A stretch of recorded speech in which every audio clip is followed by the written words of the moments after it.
Alright, this morning we're going to kind of flip the script a little bit, and we're going to talk about something a lot of people just really don't think about, and that's, garage first aid. What happens, what do you do when you have an accident in the garage? Are you prepared? Do you have the stuff at your disposal to, save life, limb, or eyesight? I ran into a buddy of mine, well, not a buddy, an acquaintance of mine that I knew from a while back and I hadn't seen, and it got me thinking. He had had a table saw accident where he was running a piece of engineered flooring into the table saw. It grabbed and sucked his hand through and wound up, severing all the way down into his hand. Luckily, where it occurred, it was very close to a fire station that also provides a ambulance emergency medical services. So he was able to get aid very quickly. What happens if the system is currently busy and you can't get an ambulance for a little while? What happens if it's not quite that severe? Do you have the stuff to just kind of take care of the minor annoyances? Now, I'm sure some of you are probably sitting going, well, who the hell is this blowhard to tell me about medical stuff? Alright, not that I gotta justify myself, but I've been in emergency medical services probably close to 20 years now, TCCC certified. I've got a whole bunch of other classes with a bunch of acronyms that don't mean a bunch of lickadiddly to anybody else. I'm a tactical medic. I've been through more classes than I care to count. So take it for what you want, listen, don't listen, click the video off. Who cares? I'm going to go through some of the aid bags that I have here. I'm going to go through some of the stuff that I keep in a garage aid bag. Give you some ideas on how to possibly use some things, and maybe you'll pick up a tidbit that you didn't know, or maybe you won't pick up anything. Blow through the video. But so we're going to go over that today and maybe make your garage a little safer for you and anyone around you. Alright, now I've dug out some of my aid bags. I've got a very large military style aid bag that carries way more than any average homeowner could possibly want. You don't need 90% of the stuff that's in this bag. I have my small sling bag. This is the bag that I keep with me 85% of the time. It's what goes in my car, it's what travels with me when I go hiking, it's what goes with me on kid trips.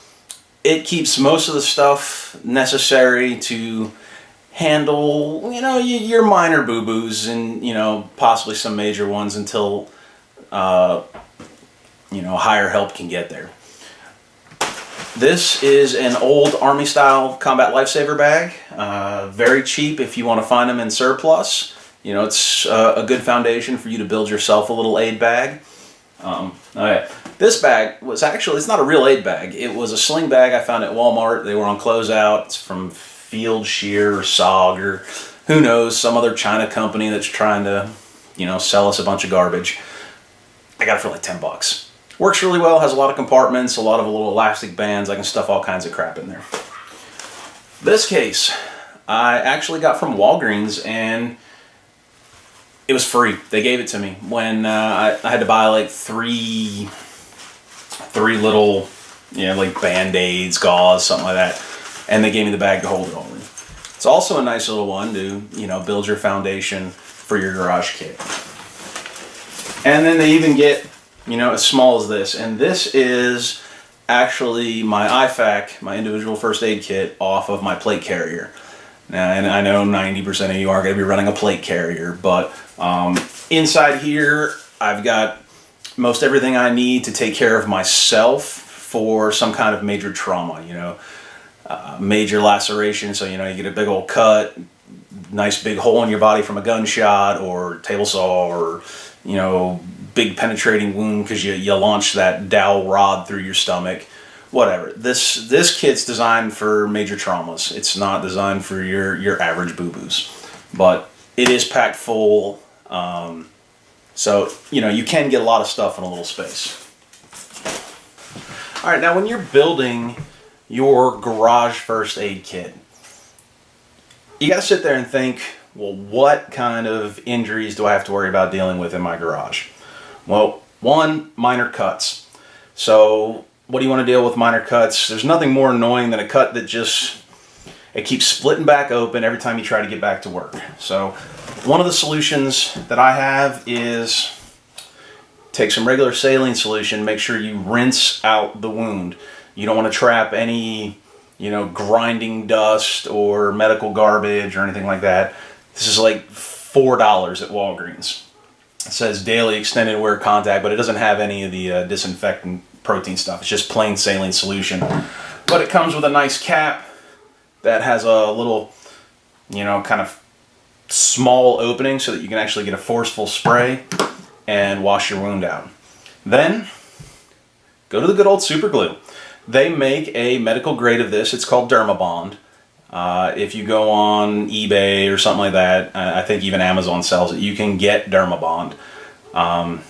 It's pretty much super glue. So once you rinse it out, if it's a small cut, say a knuckle, finger, something like that, where you don't think a Band-Aid will stick or it keeps popping back open, you don't want to use steri strips, clean it out, put a little bit of super glue on it. Saline solution and super glue are always in my garage first aid kit. One other thing I like to have is this is self-adhesive wrap.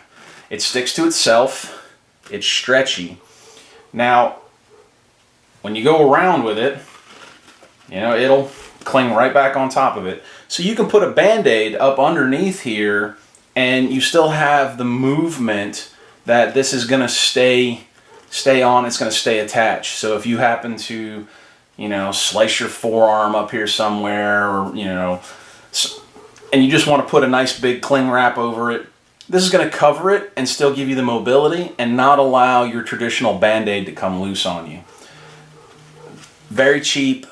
Do not buy it from the drugstore. This is actually horse wrap.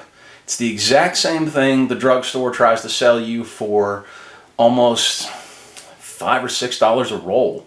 For one little roll like this. Go to Tractor Supply, go to your local ag store.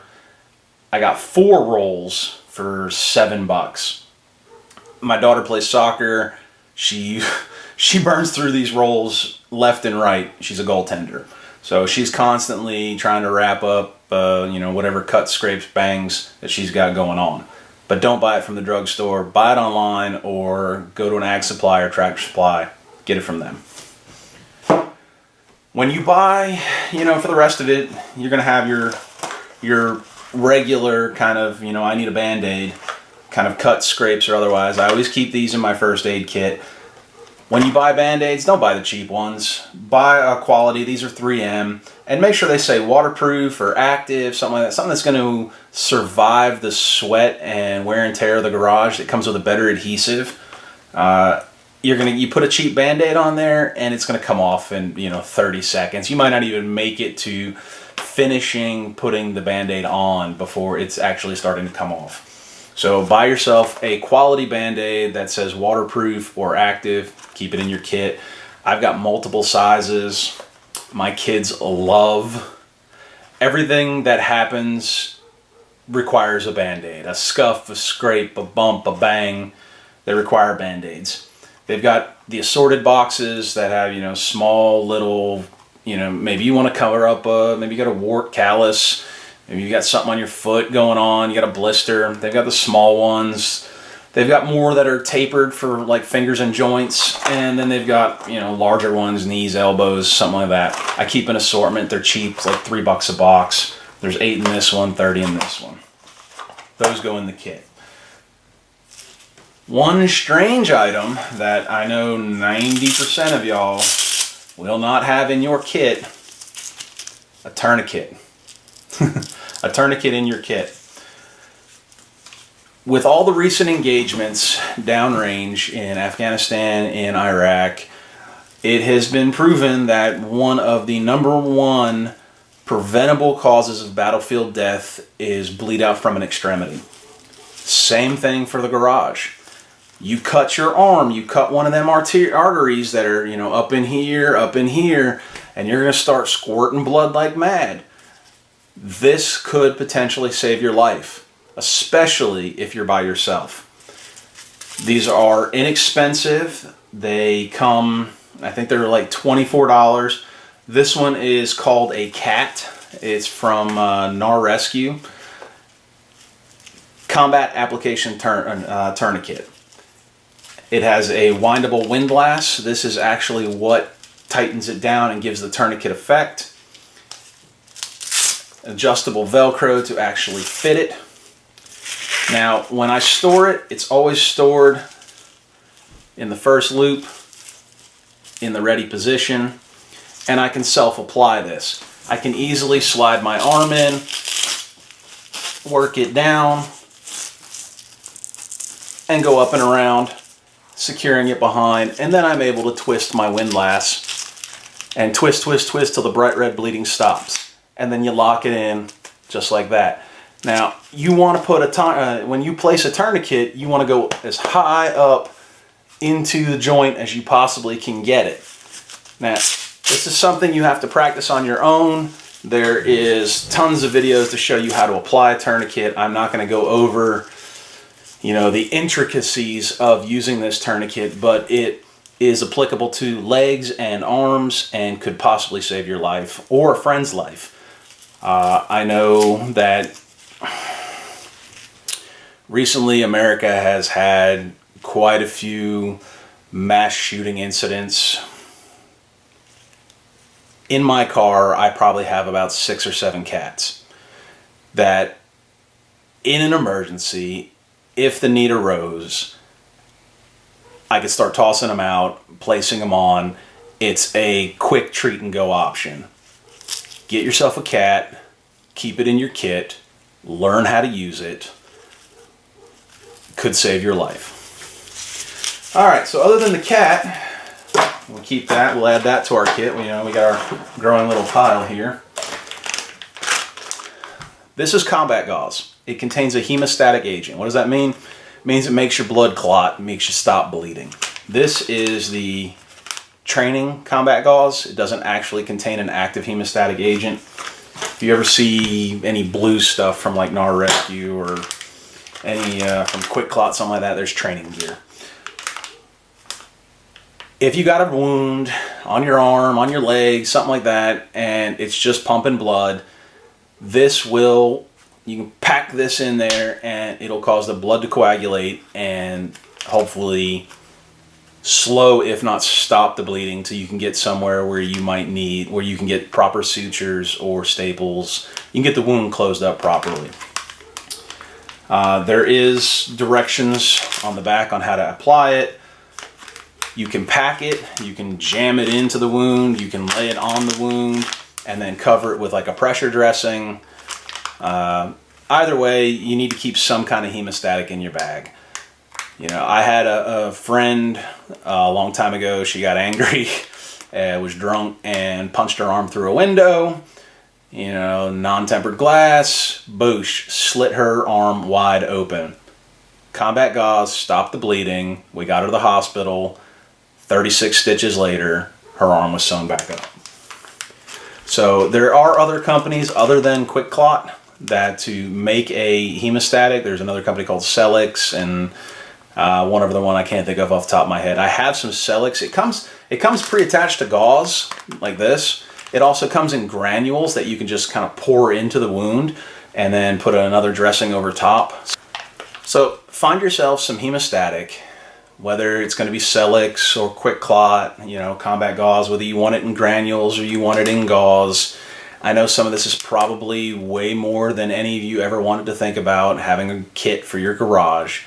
But by educating yourself, you could potentially save your life or that of a loved one. You know, was on a motorcycle ride, you know, because I normally do videos about bikes and hacking Harbor Freight crap and all that, but I was on a motorcycle ride.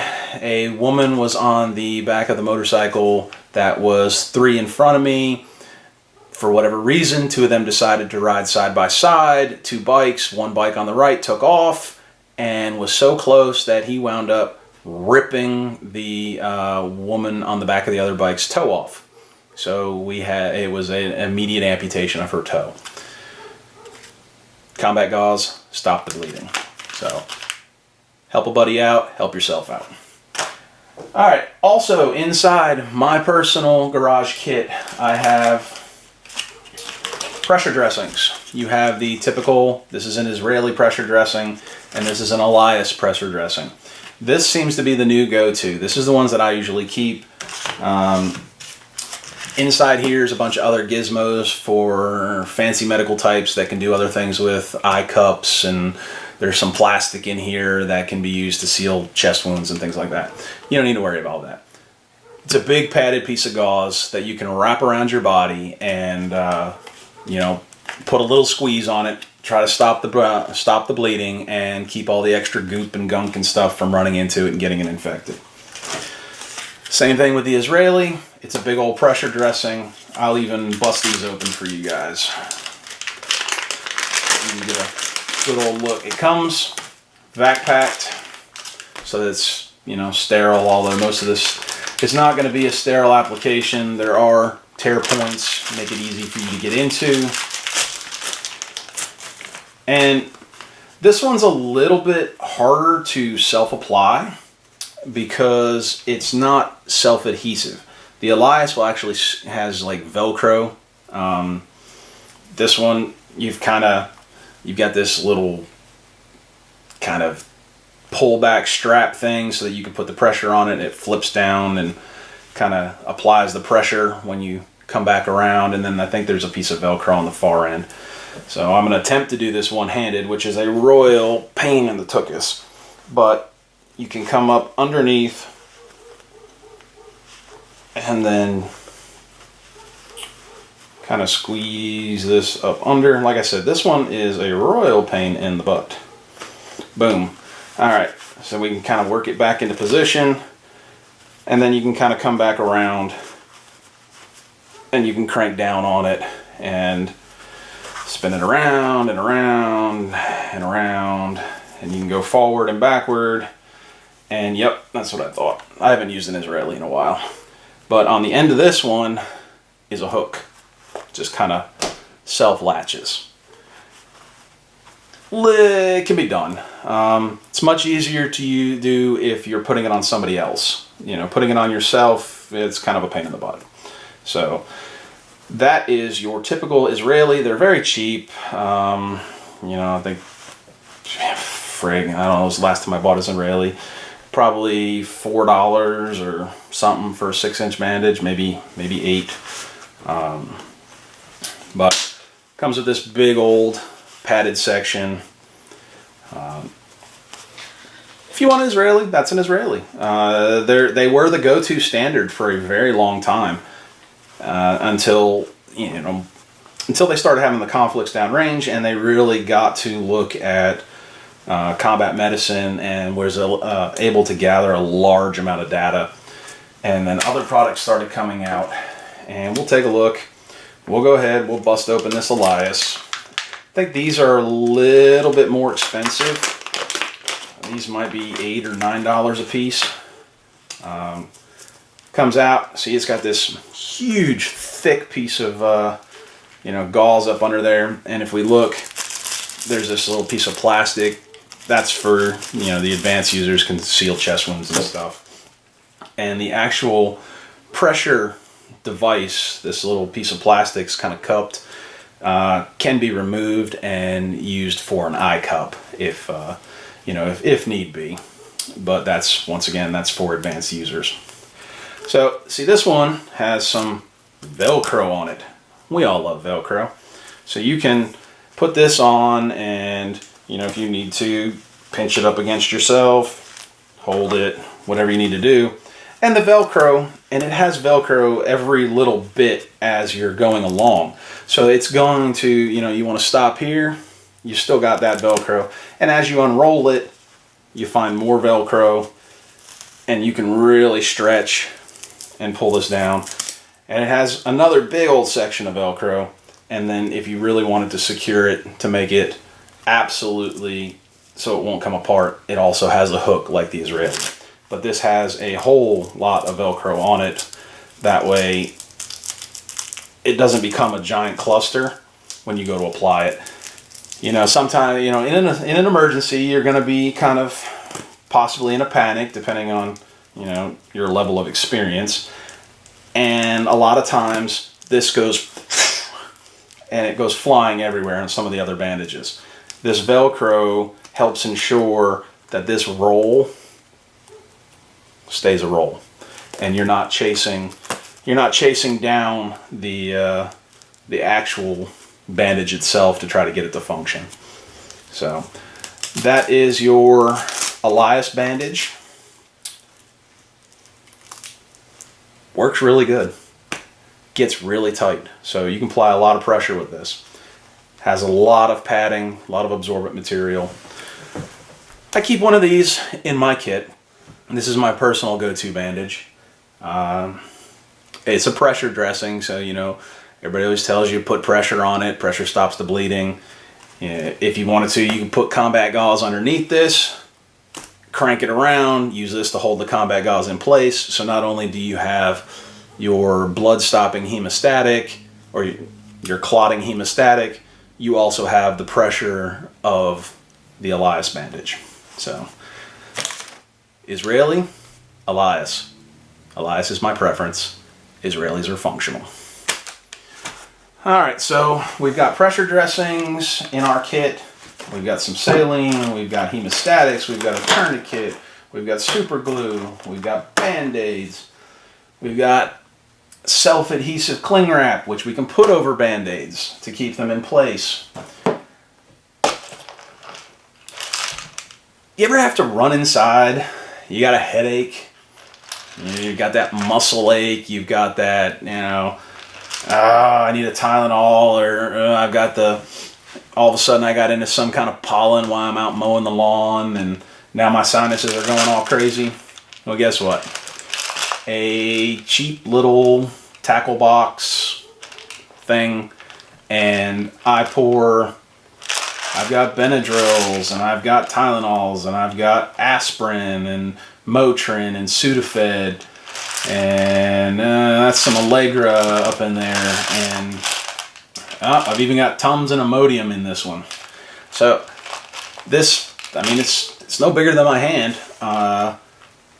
This little kit goes everywhere. My wife steals this from me constantly. If we go camping, if we go to a ball game, this goes inside. This usually stays inside this kit, and I have another one that I keep in the garage.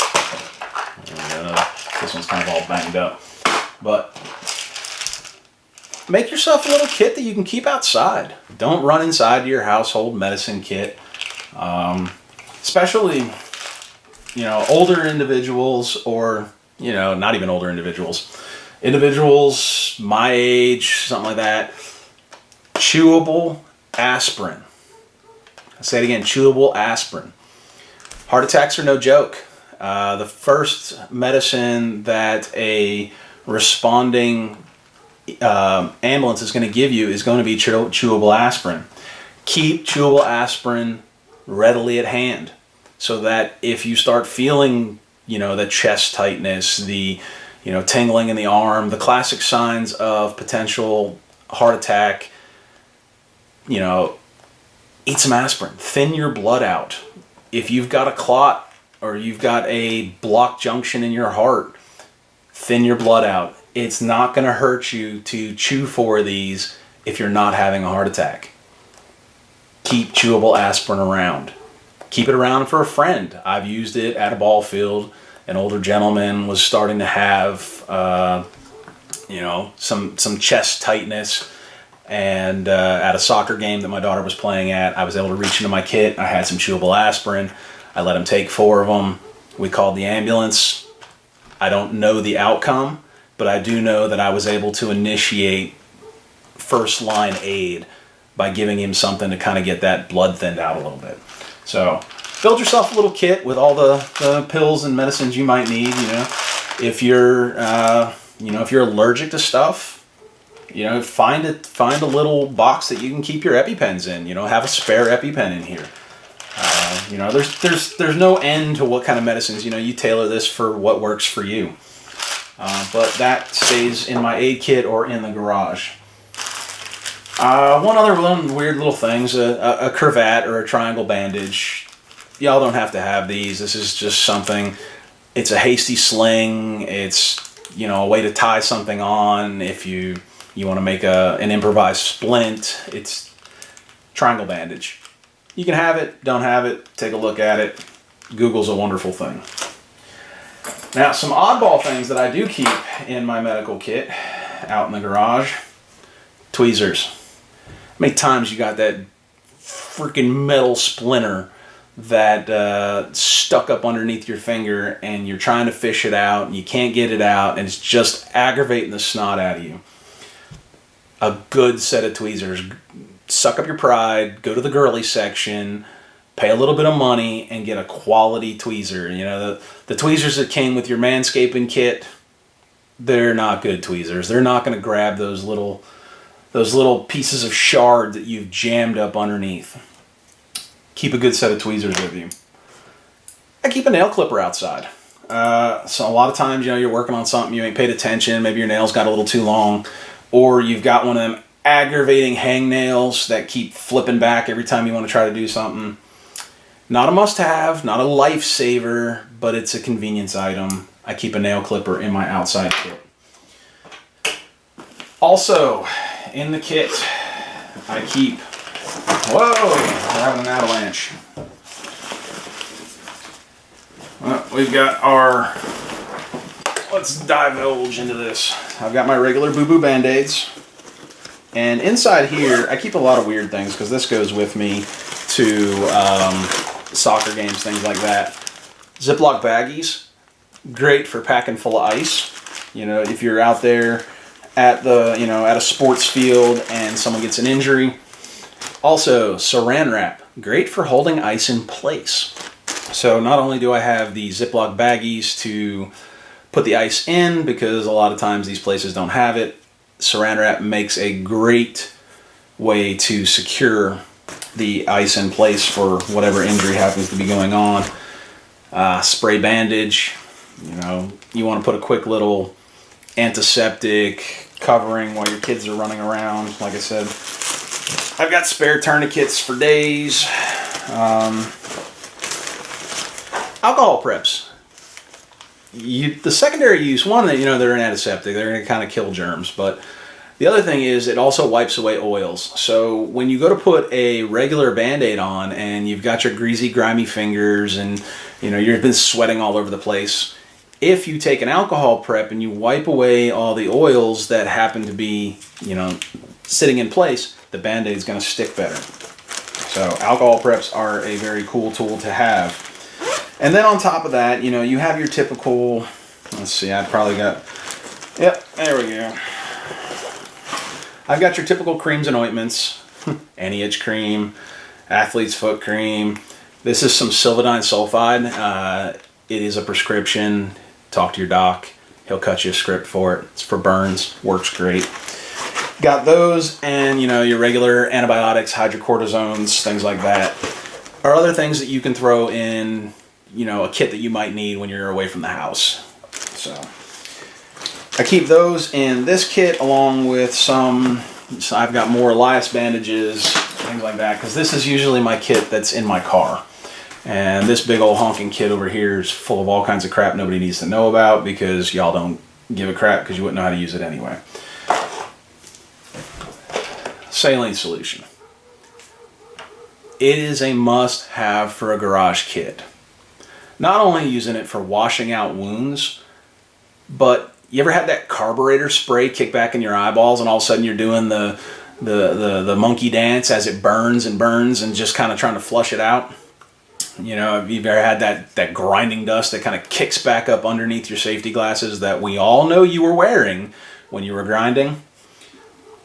Saline Solution. First line starts washing it out. When you use it,